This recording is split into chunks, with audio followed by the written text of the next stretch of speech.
மைந்தன் போகின்றான், தேவதூதன் போகின்றான். ஜீவநாடகம் முடிந்ததென்று தேவமைந்தன் போகின்றான். தேவமைந்தன் போகின்றான், தேவதூதன் போகின்றான். தேவபூமி அழைத்ததென்று மேரி மைந்தன் போகின்றான்.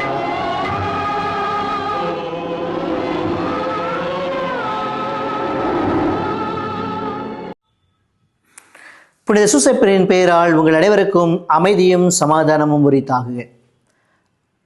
அன்பு நிறை இறை மக்களே, தவக்காலம் என்றாலே இறைவனோடு கொண்டுள்ள உறவையும் நம்மோடு கொண்டுள்ள உறவையும் பிறரோடு கொண்டுள்ள உறவையும் புதுப்பித்துக் கொள்வதற்கான தருணம் என தாயாகிய திருச்சபை நமக்கு சொல்லித் தருகிறது.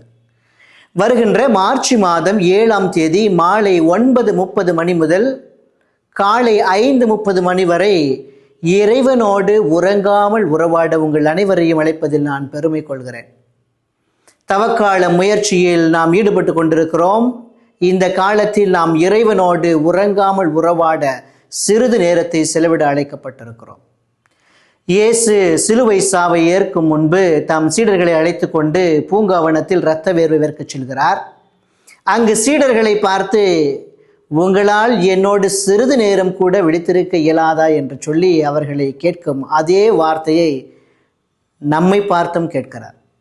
எனவே KGF புனித சூசையப்பர் ஆலய பங்கு மக்கள் அனைவரின் பெயராலும் பங்கு தந்தையாகிய ஃபாதர் ஜோஸ் அவருடைய பெயராலும் உங்கள் அனைவரையும் ஒரு நாள் தியானத்திற்கு அழைப்பதில் நான் பெருமை கொள்கிறேன். அன்று காலை 3 மணி அளவில் இறைவனோடு உறவாடுகின்ற தருணமாக அவரை முகமுகமாய் தரிசிக்க உங்களை அழைக்கிறேன்.